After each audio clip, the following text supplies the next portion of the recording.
So, habang nagpo-pruning ako, tuloy natin yung magkwento muna ako. Paano ako napunta sa farming. Ayan. So, year 2023, nag-graduate ako.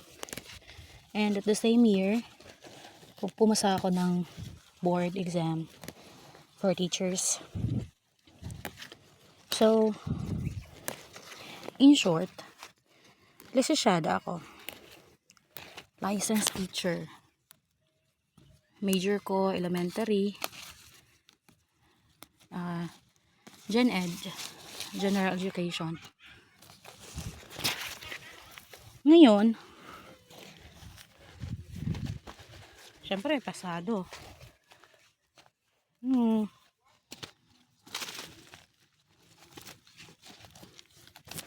Kasunod yan, syempre, mag-a-apply ka. So, nung nagkaroon ng posting na nag-start na yung process, nag-apply tayo, dumaan sa proseso. Unfortunately, we fall short dun sa kulang ako sa mga maraming kulang. Una na doon, experience. Syempre fresh graduate ka eh. Experience. Sunod yung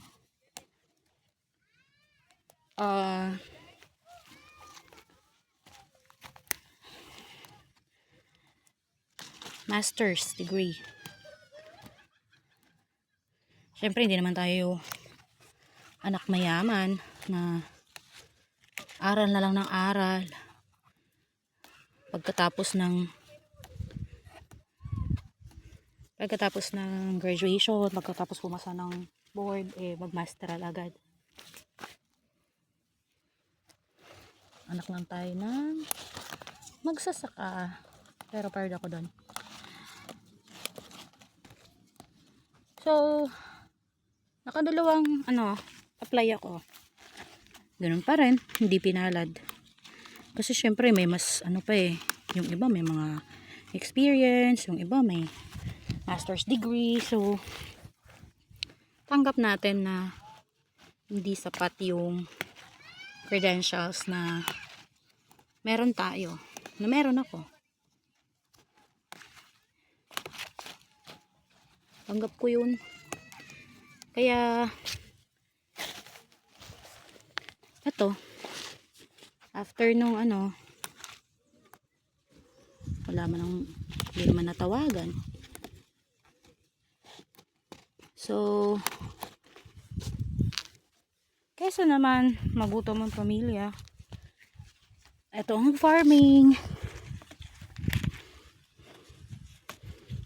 At least kahit papano na kakaroon ng purpose yung bawat araw na dumadaan, kaysa naman nakatunganga lang.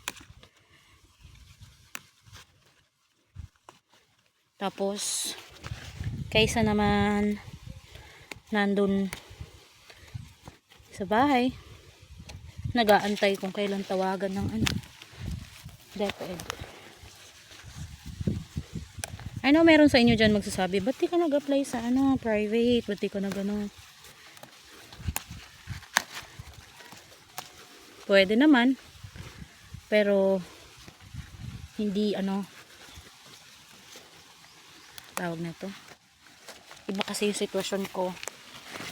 Siyempre nanay na ako, sino mag-aalaga sa mga anak ko kung nandun ako sa malayo?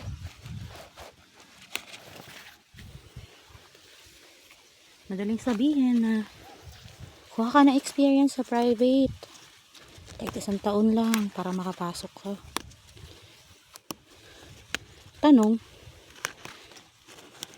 sino nga mag-aalaga sa mga bata?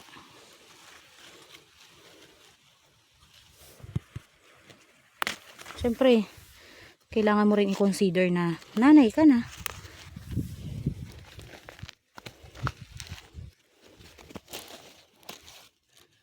Kaya eto, tiis-tiis muna.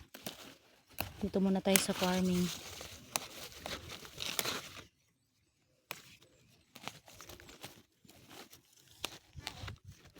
Nakita naman kahit paano.